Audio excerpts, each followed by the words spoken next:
What would you do if saving your child meant walking back into the one world you spent 20 years escaping?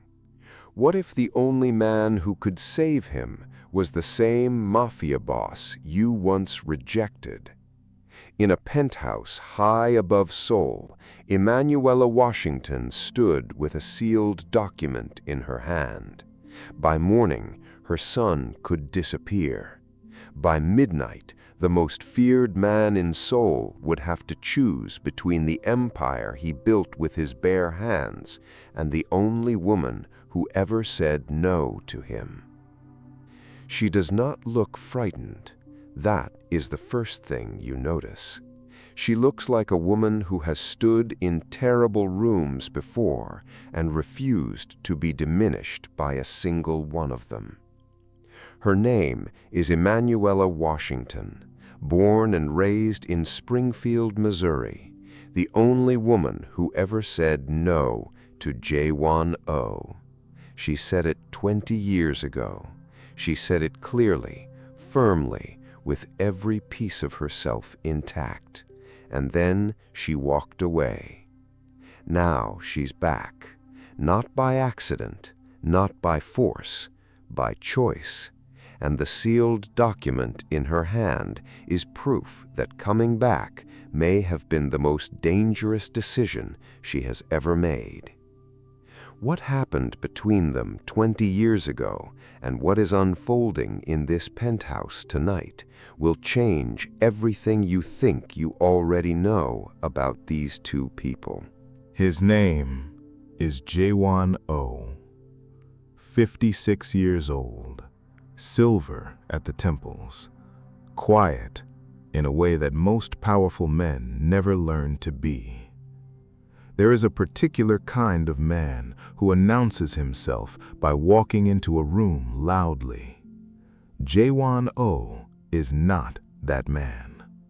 When Jae-won enters a room, the junior associate who has been mid-sentence stops talking and does not finish the thought for the rest of the meeting. The assistant who was reaching for her phone puts it down without knowing why. The man across the table who came in confident recalculates silently. Not because Jae-won said anything, not because he did anything, because he's paying attention. And in his world, being the object of that attention requires a person to be very careful about what they do next. He built something that most people in his world only dreamed about.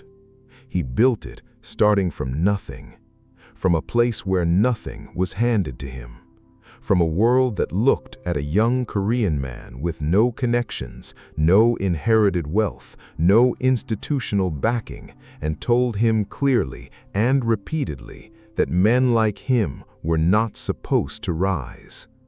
He rose anyway, not quickly, not loudly. He rose with patience, with precision, with a long memory and a longer vision. Now at 56, he operates across 3 continents: business, influence, arrangement, boardrooms in Seoul, private rooms in Tokyo, properties in Paris that no one outside his inner circle knows he owns. He doesn't need to make a point about any of it. Men who have moved against him have not been destroyed dramatically. They have simply found themselves one morning outside every room that previously had a place for them, with no explanation given, with no scene made, with nothing to push against, because nothing loud ever happened. That's how he works. That's who he is. And yet, for all of that, for every empire built and every room that rearranged itself around his presence, there was one thing he had not fully released, one name that lived in the part of him that the empire could not reach, one woman who had walked out of a room he was standing in and taken something with her that he had spent 20 years failing to replace. The only thing he ever let go. Her name is Emanuela Washington. She goes by Emma. 52 years old, born and raised in Springfield, Missouri. Her mother was a school teacher who believed that a well-prepared woman could walk into any room in the world and hold her own. Her father drove long-haul routes and came home on weekends, smelling like highway and distance. She grew up in a house where you did not wait for the world to see you. You showed up so completely, so thoroughly, that the world had no reasonable choice but to deal with you. She internalized that early. She carried it everywhere. She built a career as a cultural diplomat. She moved between worlds for living, between languages, between governments, between people who fundamentally did not understand each other and needed someone in the room who could translate not just words, but meaning, intention, history, and consequence. She was exceptional at it. She read people the way other people read text, instantly, accurately, without sentiment clouding the analysis. She retired from that life with her reputation completely clean. No scandals, no debts, no unresolved obligations, at least none that anyone could find. She raised her son, Daniel, alone after his father passed. She did not perform grief. She did not collapse. She built something out of that loss, a life that stood entirely on its own, a life that required nothing from anyone. No rescuing, no completion, no man to fill the space on the other side of the room. She was proud of that. Most days she was proud of that. But there are things that live at the edges of a carefully constructed life. Small things, a particular quality of silence in the evenings, a moment where something lands and you look sideways and there is no one there to receive it. A slow understanding that independence held too tightly for too long can begin to feel like a different kind of trap. She did not let herself stay in those thoughts. She was too disciplined for that. She had one real vulnerability, one place where every wall she had ever built came down without asking her permission. Her son, Daniel, 28 years old, her entire world. The one person she had never learned to hold strategically, the one person who, without meaning to, without knowing the history, could undo everything she had spent 20 years carefully constructing. They met 20 years ago. Seoul, late autumn. A diplomatic reception on the 42nd floor of a building that no longer exists. She was 32. A young diplomat, sharp, already carrying herself like someone who knew the full weight of her own worth. He was 36, already powerful, already the kind of man that other men moved carefully around. He noticed her immediately. Not the way men notice women they find attractive in a passing way. He noticed her the way a person notices something rare in a room full of the ordinary. She was surrounded by people who were performing importance, performing charm, performing the roles they had been assigned. She was not performing anything. She was simply present, and it stopped him. He pursued her. That fact alone requires context. Jae-won-oh did not pursue people. In his world, pursuit was exposure. Wanting something openly meant that something could be taken from you. He had eliminated visible desire from his life very deliberately. And then he met Emanuela Washington and found himself rearranging his schedule, finding reasons to be in the same room, sending small, considered gestures that a woman of her caliber would not dismiss. Not obvious things, books she had mentioned once in passing, access to a private collection she believed was completely sold out. Quiet things, considered things, things that said, "I was listening when you did not know I was listening." She noticed. She was too perceptive not to notice, but she said no. She said it professionally, calmly, without cruelty and without apology. She told him clearly that she respected who he was in his world and had no intention of becoming part of it. Then she left Seoul, packed her things, walked away, did not look back. He did not stop her. That was the part that stayed with her for years. He did not argue, did not pressure, did not use what he had to change the conditions of her refusal. He let her go because he respected it, because in a world where everything bent to his will, her no was the one thing he chose not to bend. In 20 years, no one had said no to him like that, not with that particular combination of clarity and grace. None of them were her. Tell me in the comments right now, would you have said no to a man like that? Because that question is about to get a great deal more complicated.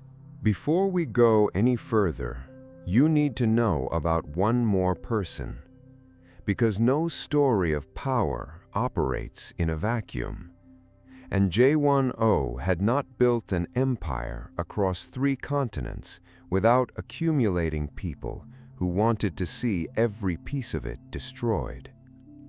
His name was Hyun Jae-suk, 50 years old, a financier, Seoul-born, Singapore operating, connected everywhere else through layers of shell entities and intermediary companies that took years of expert analysis to untangle. He never raised his voice, not once, not in a negotiation, not in a confrontation, not in a moment where lesser men would have allowed the pressure of a situation to show on their face or carry into their tone. He did not need volume. He ruined people with paperwork, patience, and perfectly timed silence. He understood that the most devastating thing you could do to a powerful person was not to come at them directly. It was to remove everything they were protecting, one piece at a time, quietly enough that they did not understand what was happening until the thing they valued most was already gone.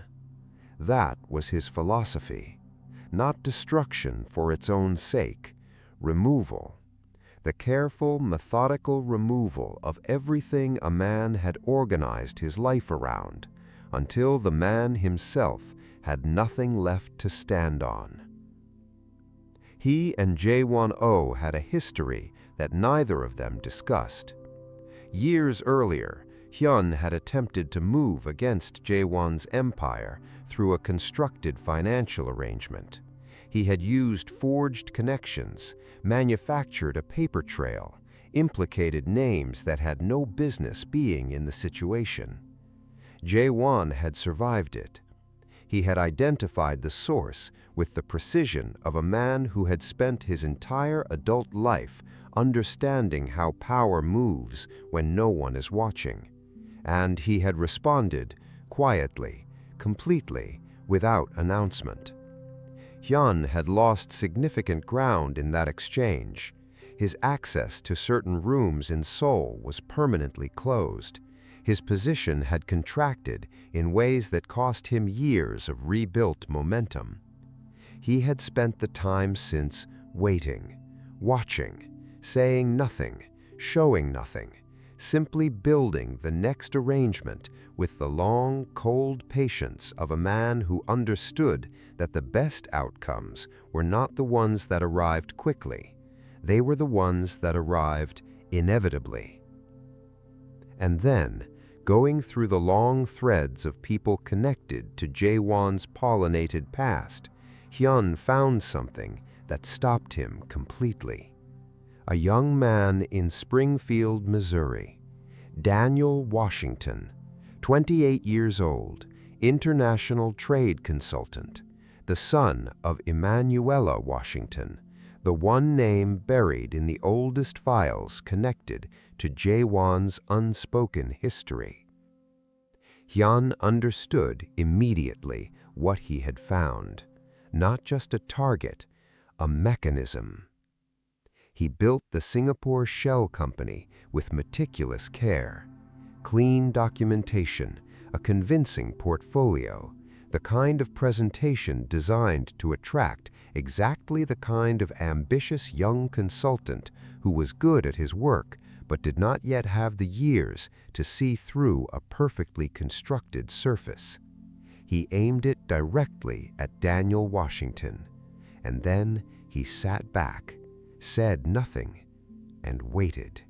Daniel took the deal. Of course he did. It looked exactly as legitimate as Hyun had designed it to look. 6 months before this story begins, Daniel signed the trade agreement. He ran every standard check, consulted his legal contacts, moved forward in good faith with the diligence his training required. What he could not have known was that the company was a constructed fiction, built by a man with a 20-year grievance and a very specific outcome in mind. $40 million disappeared from the arrangement the moment the agreement was signed. Not to Daniel, not to any account Daniel had ever touched. It went exactly where Hyun directed it to go. And then Hyun's people began circulating a simple, devastating story in the right circles. Daniel Washington knew where the money went. False, completely false. But in the world Hyun operated in, the story did not need to be true. It needed to be believed, long enough to create pressure. And the pressure had one purpose: force Emanuela Washington back to Seoul. Because Hyun had calculated correctly that if Emma came back to Seoul for her son, she would have only one person to go to, Jaewon-oh. And Jaewon, distracted by the return of the one woman he had never released, would be slower than usual, more human, and more human meant more vulnerable. Daniel was not the target. Daniel was the instrument. Emma was not the target either. She was the key. Jaewon-oh was the target, and Hyun Jae-suk had spent 3 years building the mechanism in perfect silence. Emma received the message in Springfield through a channel she had not used in many years, a contact from her diplomatic life, someone who still moved carefully at the edges of certain worlds. The message was brief, but she understood it completely. Her son's name was in a conversation it had no business being in. She sat with that for exactly 30 minutes. Then she booked a flight to Seoul, one way to start. She told herself she was going for Daniel, that it was practical, surgical, contained, that it had nothing to do with the other part of it. She was still telling herself that when the descent began and the lights of Seoul appeared below her. Some doors, once reopened, cannot be closed again. That thought arrived quietly. She had not invited it. She let it sit there anyway. She went to his building the next morning. No appointment, no intermediary, no advance notice. She simply walked in. The lobby was exactly what you would expect from a man of Jaewon's particular disposition.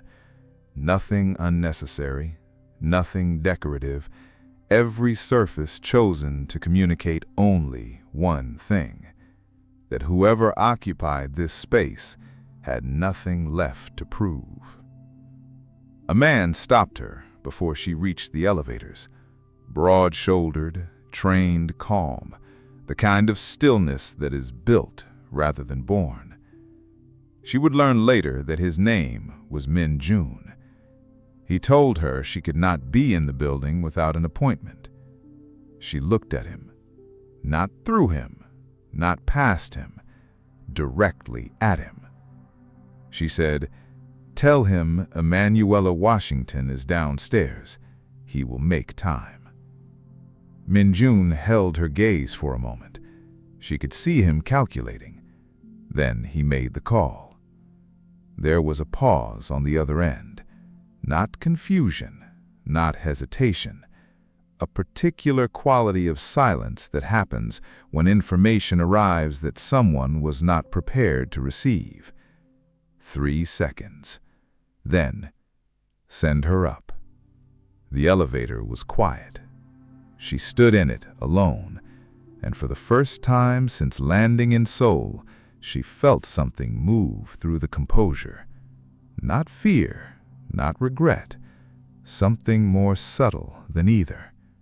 A crack. Small, controlled, but real. She breathed through it, composed herself back to full form. By the time the doors opened, she was exactly who she had always been in difficult rooms. Ready. He was standing by the window when she entered, looking over the city, his back to the room. She walked to the center of the space. They were 10 feet apart, 20 years between them. He turned. He looked exactly as she remembered, and also more of everything, more present, more still, more the thing she had been managing her distance from. He did not move toward her, did not reach for control. He simply looked at her. And then, "You look exactly the same." She did not thank him. She did not offer anything soft. She said, "I need to talk to you about my son." Something moved across his face. Not disappointment, deeper than that. Something that had been waiting a long time and had just been told it would wait a little longer. He said, "Sit down, Emanuela." She sat, and she hated how natural it felt. She told him about Daniel. Clear, factual, no visible emotion. The shell company, the collapsed deal, the $40 million that had vanished from an arrangement her son had entered in complete good faith. The men who were now treating Daniel as a person of interest. She did not mention Hyun by name. She did not need to. She watched Jae-won's face as she laid out the structure of the situation. She saw the exact moment he recognized the shape of it. Not in any dramatic shift. In the way his right hand, which had been resting open on the desk, closed slowly into a loose fist and did not open again for the remainder of the conversation. Something that told her he already knew more about this situation than she had walked in the door knowing. She filed that observation away carefully. He listened without interrupting once, like nothing else in the world was happening while she was speaking. When she finished, he was quiet for a long moment. Then, "Why didn't you send a lawyer?" "Because a lawyer doesn't know you." "And you do?" "I know enough." Something moved at the corner of his expression, not quite a smile, something more restrained than that. He said he would look into the situation. He would reach the parties responsible. He would make the right calls. She did not thank him yet. She was waiting. Because men like Jae-won-oh do not resolve things for nothing. She had known that 20 years ago. She knows it now. The condition came simply, without drama, without posturing. He told her he would handle everything. He would reach the people holding Daniel's name in the wrong conversations. He would resolve the situation with the shell company. He would ensure that Daniel Washington walked away cleanly, with his name intact and his future unaffected. but she would need to stay in Seoul until it was fully handled.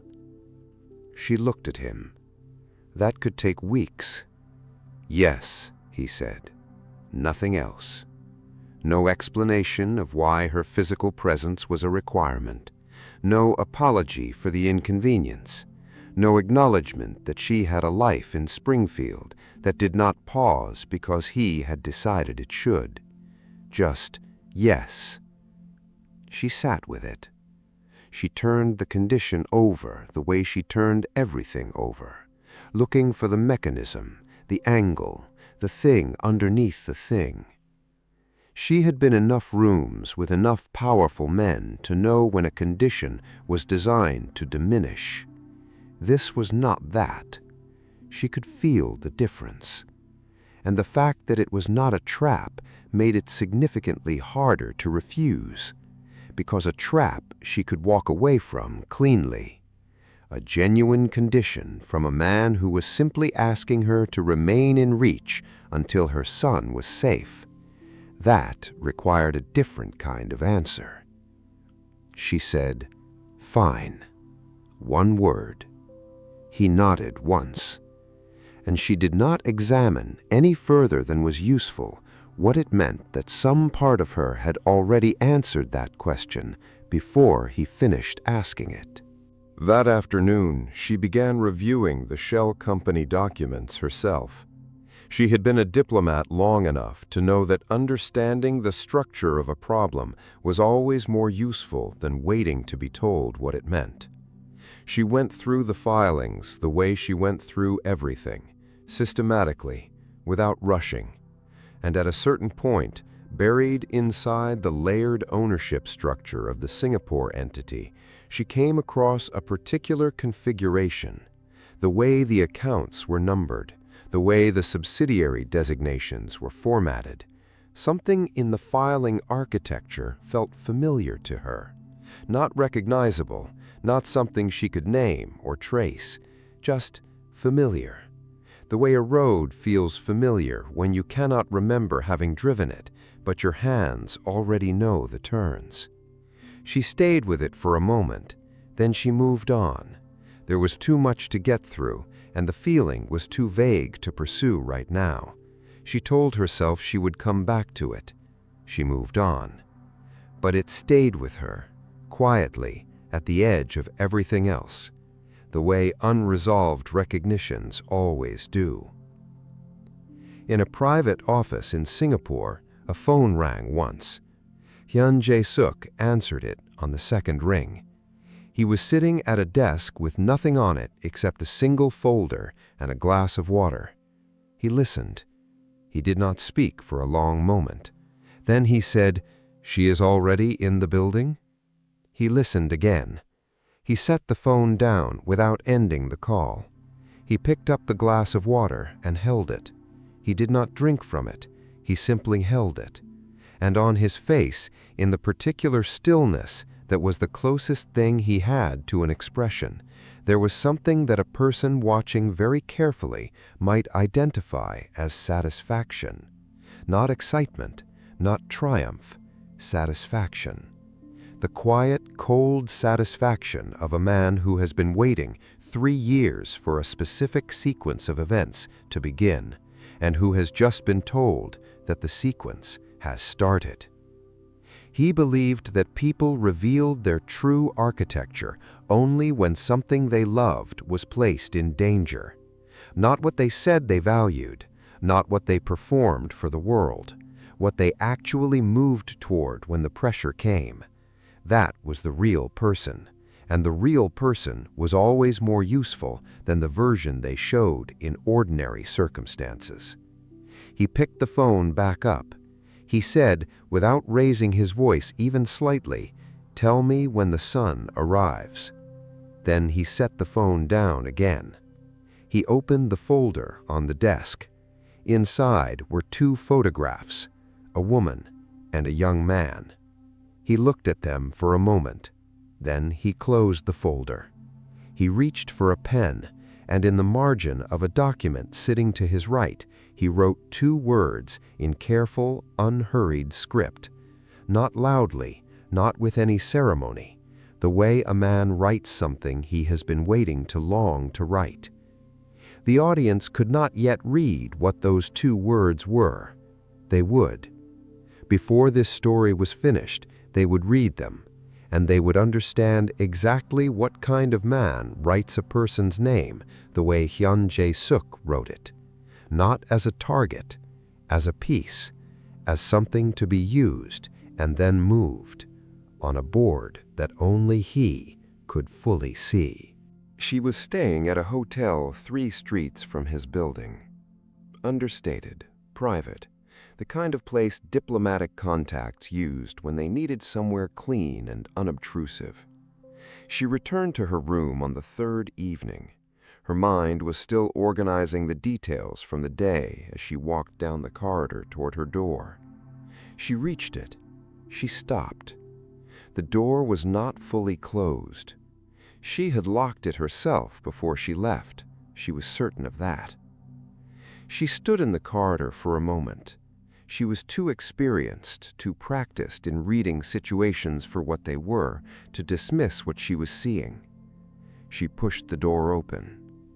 The room was exactly as she had left it. Her belongings were undisturbed. Nothing had been moved. Nothing had been taken. She stood in the doorway and scanned every corner of the room the way she had been trained to scan a space, systematically, without rushing. And then she saw it, on the bed. A photograph. She crossed the room and looked at it without touching it. Daniel, 8 years old, standing in front of the house in Springfield where she had raised him, wearing a red jacket she remembered with precise, immediate clarity. She had that photograph in a frame on the mantel of her home. Not here, not in Seoul, in Springfield. Beside the photograph was a black envelope.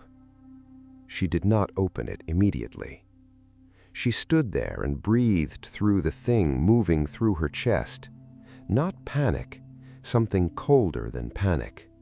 The understanding that someone had been inside her home in Springfield, that someone had moved through her private space with enough patience and access to retrieve a photograph that had significance only to her, and placed it here, in this city, to make a single point with absolute clarity. We know who you are. We know where you came from. We know what you love most in the world, and we can reach it all. She picked up the black envelope. She opened it. Inside was a single card. 3 words. Go home, Emanuela. She set it down. She sat on the edge of the bed, and she understood completely that she was no longer helping her son navigate a collapsed business deal. She was inside something that had been constructed specifically to reach her, and through her to reach Jae-won. She did not call him that night. She sat in the room and thought about what kind of person sends a message like this, what kind of patience it required, what kind of cold precision it took to build a 3-year mechanism and then deliver it in a childhood photograph and 3 quiet words. She thought about the shape of that person. She thought about the filing structure she had encountered that afternoon, the formatting that had felt familiar in a way she could not yet name. And she understood that the next morning she was going to walk back into Jae-won's building and tell him what had happened. Not because she needed protection, because she needed information. And she needed to watch his face very carefully when she gave hers. 2 days after the hotel room, a message arrived. Not from Jae-won, from his mother. Mrs. O was in her late 70s, small, impeccably dressed, the kind of woman who had survived things she would never discuss and carried the evidence of that survival in the precise, unhurried way she moved through any room. She requested to meet Emma privately. Emma agreed. They sat together in a room of pale light and careful quiet. Mrs. O poured tea with the unhurried patience of a woman performing nothing, just making tea. Emma waited. Then Mrs. O spoke. Without preamble, without warming up to it. "He never forgot you."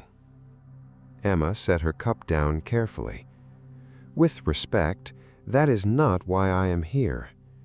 Mrs. O smiled. "I know. That is exactly why I am telling you." Emma looked at her.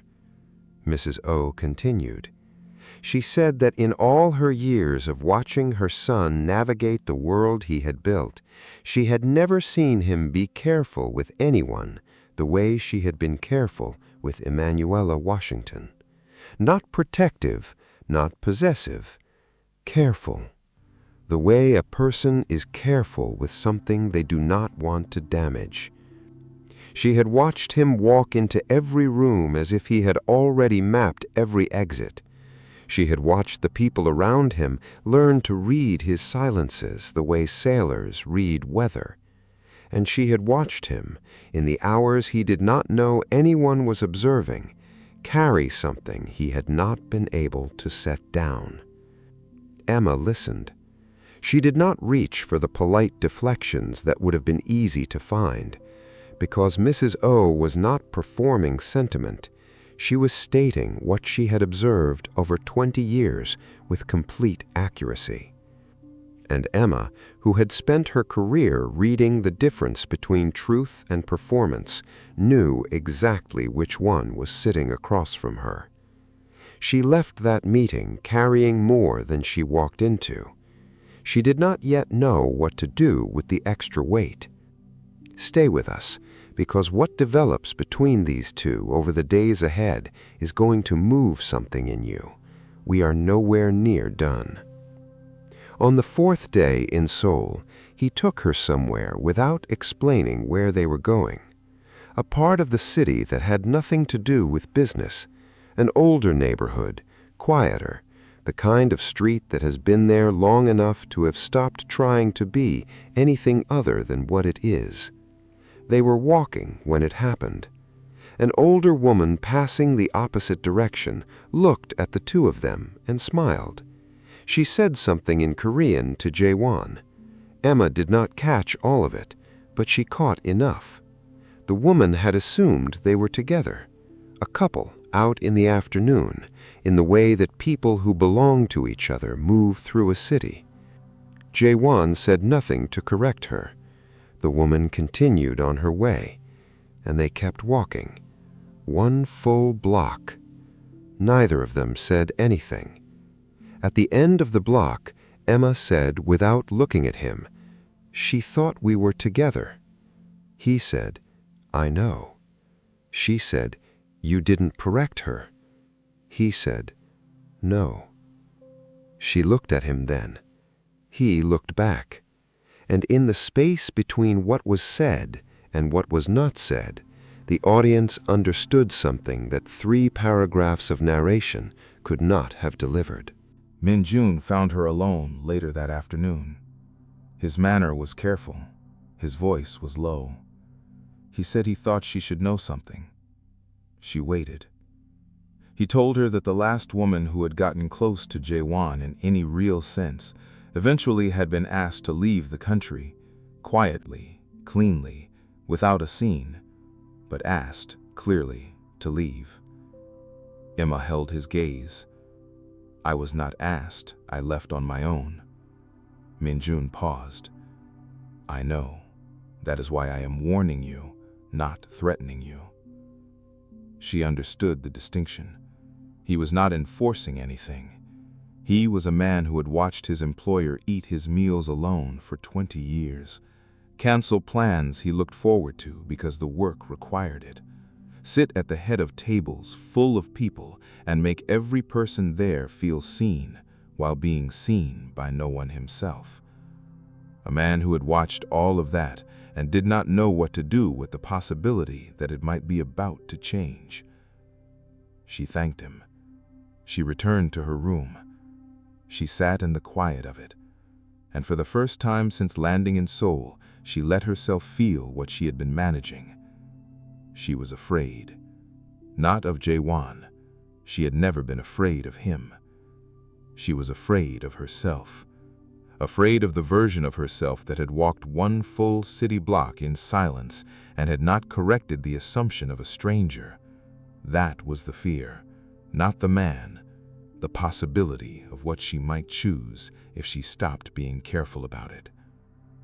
Comment stay or leave right now. What would you do if you were standing exactly where Emma is standing? She had not told Daniel where she was. She had given the outline without the contents. Personal travel, something from her past that needed handling. She was fine. He came anyway. He landed in Seoul and appeared with the particular energy of a 28-year-old who has followed the trail his mother left and found it leading somewhere she did not want him to find. She was not surprised. She was unsettled. Not because she did not want her son, because seeing him here in this city collapsed the distance she had been maintaining between the different compartments of her life. He met Jae-won briefly that first evening. He knew only that this was a powerful contact from her diplomatic years who was helping untangle the business situation. He did not know the history. Jae-won met him with full attention. He did not perform welcome. He simply turned the full weight of his focus towards Daniel and asked him one question that no one else in the room had asked him. Not about the deal, not about the money, about what Daniel had been trying to build before the deal collapsed, what the actual vision was. Daniel answered for 11 minutes without stopping, and Jae-won listened to every word as if the 11 minutes were the most useful thing that had happened in his day. Later, Daniel found Emma alone. He sat beside her. He was quiet for a long moment. Then he said, "You always taught me to stand alone." She looked at him. "You taught me that a person who could stand alone was never truly vulnerable." She listened. He said, "I didn't know that standing alone could put you in danger too." She held very still. He was not performing.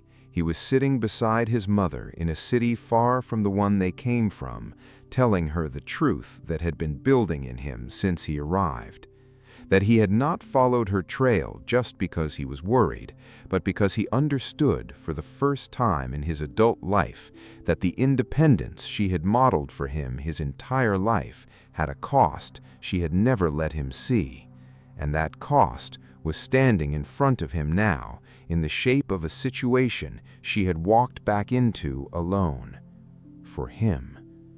Emma looked at her son, 28 years old, the thing she had built her entire life around protecting. She said, "I didn't come here because I was afraid. I came here because you are my child. Those are not the same thing." He said, "I know. That is what scares me." She put her hand on his arm. And then he said something else, something quieter, something he had clearly been deciding whether to mention. He said, "I have been going through the shell company filings myself, trying to understand how I missed it." Emma waited. He said, "There is one account number in the documents that I cannot explain. It does not match anything the company declared publicly, but I have seen a number formatted exactly like it before." Emma looked at him. "In a box of my father's old papers, the ones you kept in storage. I went through them after he passed. I don't know what it means yet, but it is not a coincidence." Emma was still, the same stillness she had felt that afternoon in the document review, the same familiar shape she had encountered in the filing structure and moved past because she could not yet name it. She almost asked him something. Then she stopped herself. She said, "Which box?" He told her. She said, "I need to see those files tonight." He nodded. He did not ask why. He had inherited enough of her instincts to know when a question could wait. She sat with that information for the rest of the evening, turning it over, placing it beside everything else she had gathered. She did not go to Jae-won with it yet, not because she was protecting him, because she needed to be certain before she walked into that room. She needed to have followed the thread far enough that when she arrived at what she suspected was at the end of it, she would know it on sight. By the time Jae-won found her on the balcony that night, she was carrying more than she had been that morning, and he could see it. The city spread below them, all that light and distance and organized quiet. He came and stood beside her. No agenda, just the two of them and the city and the particular silence that exists between people who have not yet said the true thing. He let the silence be. Then he asked, "Why did you really say no 20 years ago?" She did not rush toward the answer. She let the question exist for a moment. Then, because I knew exactly what saying yes would cost me. He was quiet. Then, and now, she did not answer. She looked out at the city, and the silence she kept said everything she was not yet prepared to say with words. He did not push.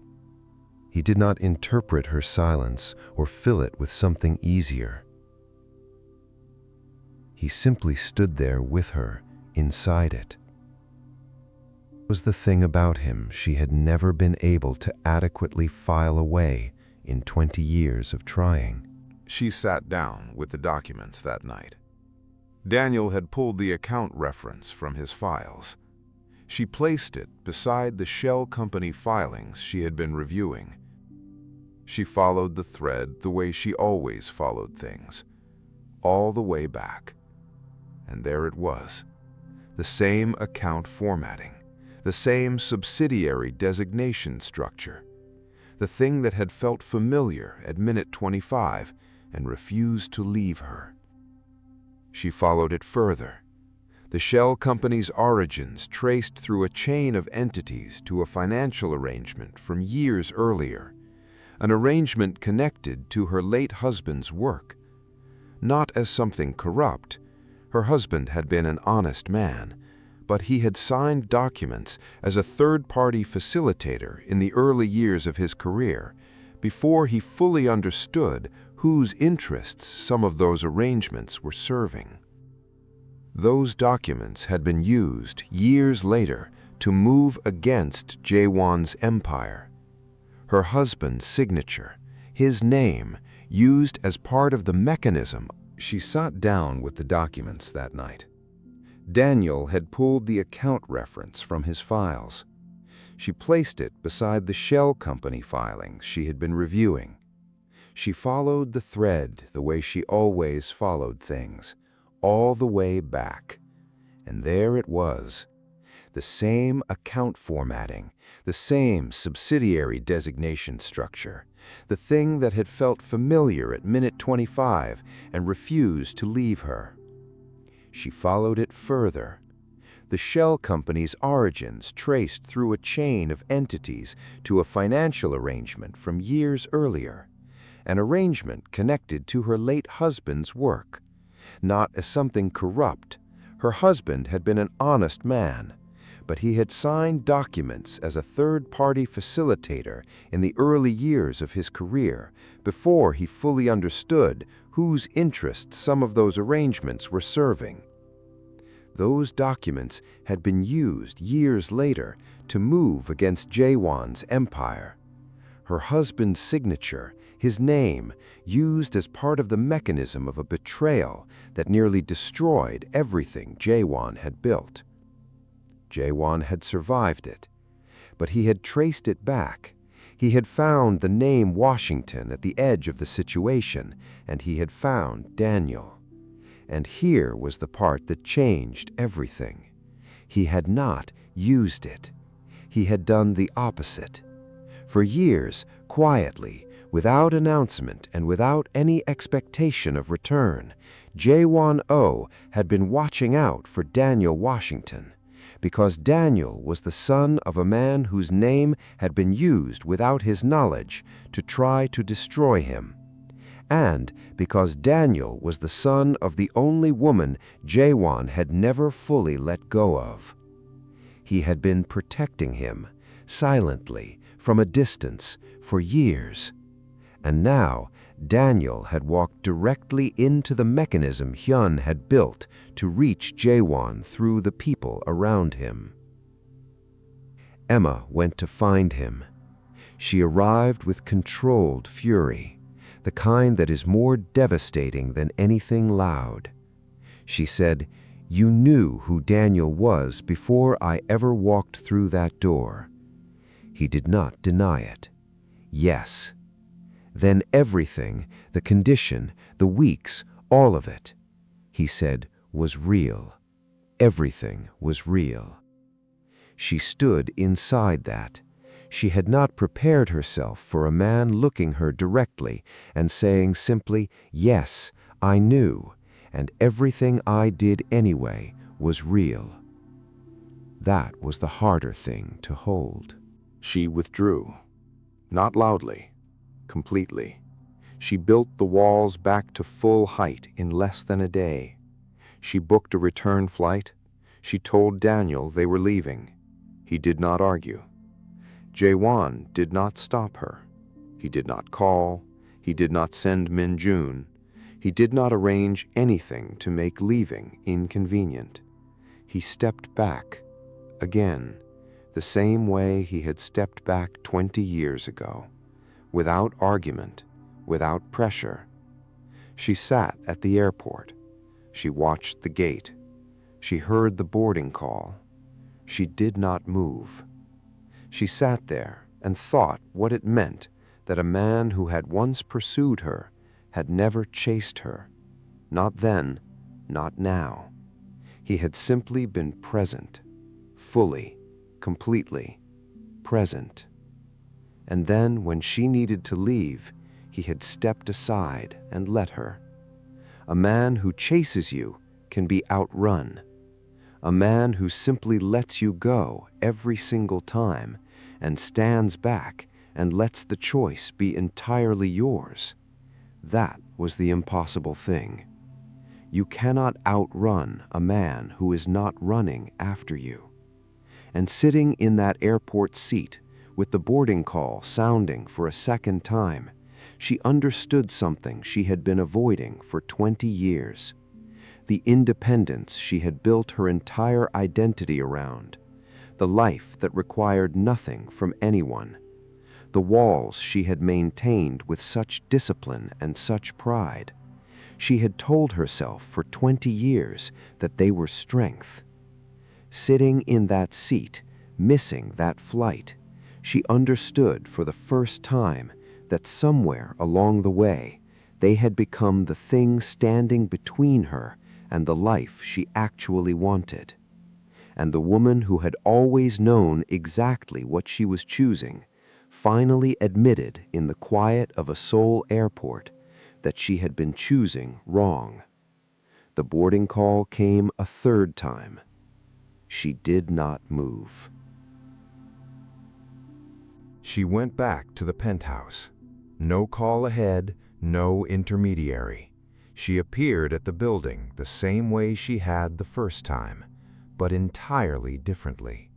The first time, she had arrived in full armor, strategy prepared, position established, the professional version of herself, standing between her and everything the city represented. This time, she arrived as herself. Just that. A woman who had come to Seoul for one reason and had been forced, in the days between arriving and now, to confront a reason she had been carrying quietly for 20 years. The elevator ride was longer somehow. She did not use it to compose herself into anything. She let herself be exactly what she was. The doors opened. He was alone. She walked to the center of the room, the same place she had stood at the very beginning. He looked at her, and for once the composure shifted. Not dramatically, but she saw it. She had surprised him, genuinely. She said, "I need to ask you something, and I need you to answer me honestly." He said, "Always." She looked at him, and she asked the question she had been afraid of for 20 years. 20 years ago, if I had said yes, what would you have done? The room held the question. He held it, the longest pause of the entire story. He crossed the room, slowly. He stood before her, not close enough to pressure, not far enough to retreat. He said, "I would have given up everything." She held his gaze. Every empire, every deal, every title. His voice was quiet, the kind of quiet that is containing something enormous. "I built all of this partly to become something worthy of a woman who had already walked away." She started to speak. He was not finished. "I told myself for years that the building was for other reasons, that it was ambition, legacy, proving something to a world that had written me off early." He stopped. There was always something underneath all of it that was trying to become something she would not have needed to leave. His voice broke, not loudly. It fractured, quietly, the worst kind. The kind that happens when something held carefully together for a long time finally becomes impossible to hold. She looked at him, not the version the world knew, not the empire or the precision that had built it, the man. She said, "I didn't say you were not enough." He looked at her. Her voice was softer than it had been in any moment they had shared. She said, "I was not ready." That was the sentence. That was the one that moved both of them. 20 years of managed distance compressed into one distinction. Not, "You were not enough. I was not ready." Everything that had been held apart shifted in that room. Anger, shock, something that had lived underneath the anger for 20 years. Heartbreak wearing the clothes of composure. And underneath the heartbreak, something that had been waiting patiently in the quiet this whole time. Something that had not died. Something that had simply been waiting for this room, this hour, this moment. If that landed somewhere real in you, you already know exactly what to do. Subscribe right now, because what comes next is everything. There is a particular kind of moment, rare, the kind that arrives after something difficult has finally been said out loud, after something carried alone for many years has been set down in the presence of the person who should have received it years ago. The room was still, not the stillness of tension waiting to release, the stillness of something that has exhaled. Jae-won and Emanuela, no titles between them in that room, not the mafia boss and the diplomat, not the powerful man and the independent woman managing her distance.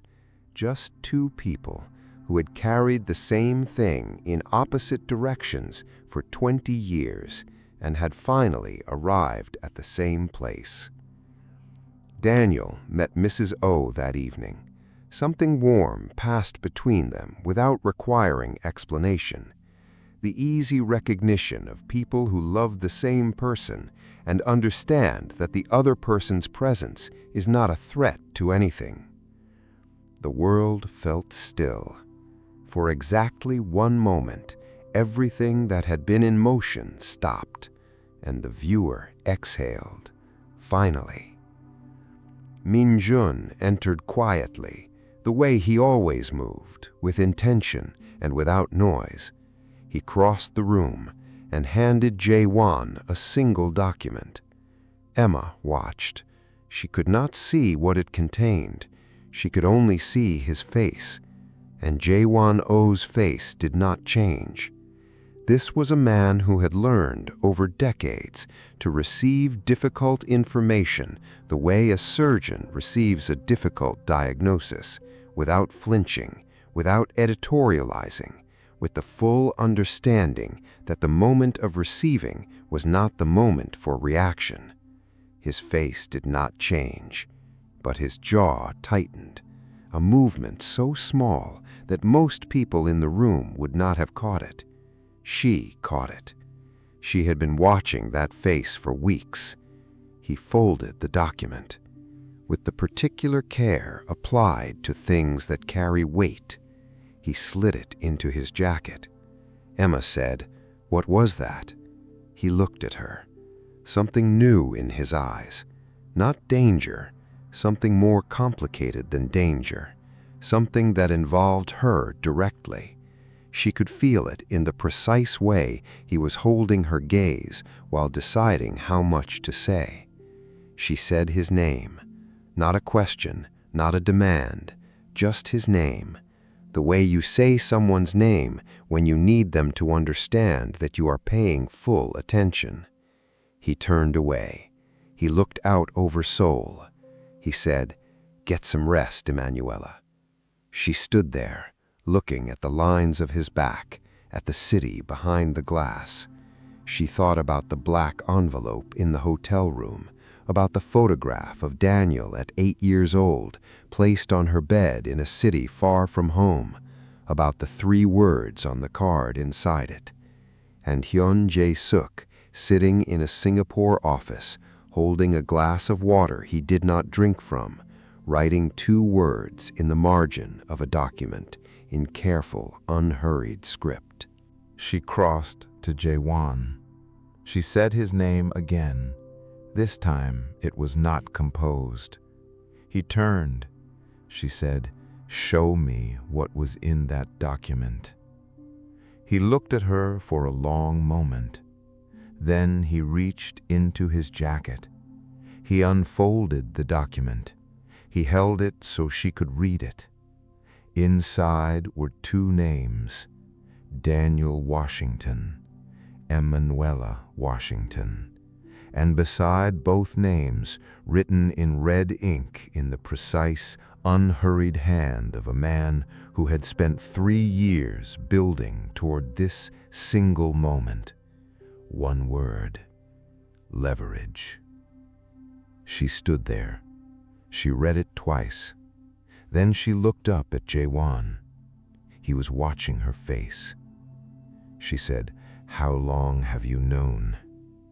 He said, "Min-jun confirmed it tonight, but I suspected it from the moment you walked through my door." She looked at the document, then at him, then at the city behind the glass, and she understood completely, finally, without remaining any room for managed distance or strategic composure, that she had not walked back into a complicated emotional history. She had walked into the center of something that had been building for 20 years. Something in which she and her son were not bystanders. They were the weapon. Daniel Washington had found the account number. Emma had found the connection. And Jae-won-oh was standing at a window in Seoul, holding a document with 2 names written in red. Knowing what he did next would cost him more than anything he had ever built. Part 2 begins with one question.